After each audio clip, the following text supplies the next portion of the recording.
Isabelle Guillet, là je vous trouve au Salon des vins bio, c'est la 7e édition ici à Condrieu. Alors vous êtes là avec votre époux, la locale de l'étape on pourrait dire. Comment est-ce qu'on peut présenter votre exploitation qui est sur les hauteurs de la commune? Notre exploitation est dans le coteau de Condrieu, sur la côte Bonnette. Donc c'est vraiment une petite exploitation pour un travail artisanal en coteau, très escarpé.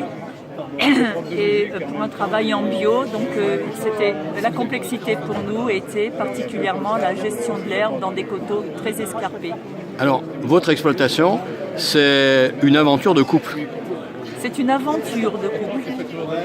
C'est un travail de couple. Dites-en un peu plus. On voit d'ailleurs à l'image là votre époux derrière vous. Eh bien, on avait 5 hectares de maraîchage en bio dans la plaine et je possédais le coteau. Et la vocation du coteau, c'était pour faire du vin. Mais comme ce coteau était abandonné depuis la dernière guerre mondiale ou entre deux guerres, eh bien, il a fallu qu'on effectue tout le défrichage, la réfection des murettes dans la mesure du possible, la plantation et ensuite qu'on apprenne l'art de la vinification. Alors ça doit forger un couple quand il y en a l'une qui fait les murs en pierre sèche, l'autre en pierre maçonnée. Voilà, alors pourquoi je fais les murs en pierre sèche? Parce que je suis la seule à avoir assez de patience pour le faire et que mon mari préférait que ça aille plus vite et moi j'adore faire la pierre sèche, je trouve ça formidable et c'était vraiment une belle leçon de vie parce que au départ je n'avais jamais fait ça, c'était très compliqué.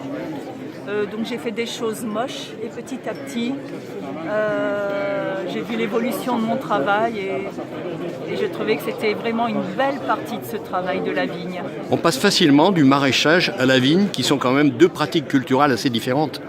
On passe jamais facilement d'un travail à un autre. Pour ce qui concerne la partie travail du sol, on avait vraiment beaucoup de compétences. Par rapport au maraîchage, on connaissait bien le terrain, le sol, on avait une belle compréhension des plantes.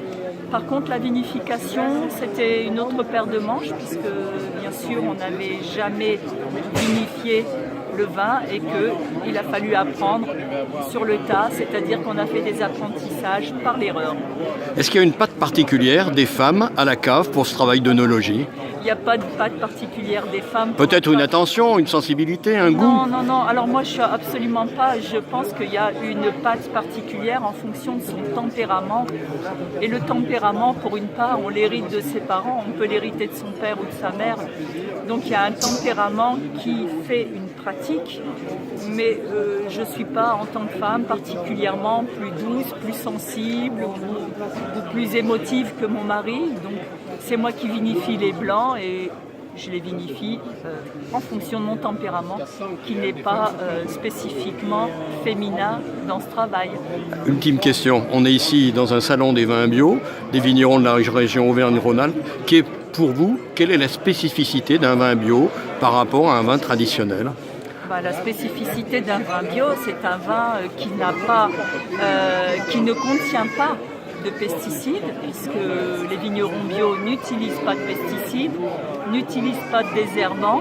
Et au niveau des intrants pour la vinification, à part le sulfite qui peut être autorisé sur le cahier des charges et qui est utile pour la conservation des vins blancs, et à part ce sulfite qui en plus est utilisé souvent à de très faibles doses, bien en deçà des doses qu'on trouve en conventionnel, eh bien ces vins bio, quand vous le buvez essentiellement du jus de raisin fermenté.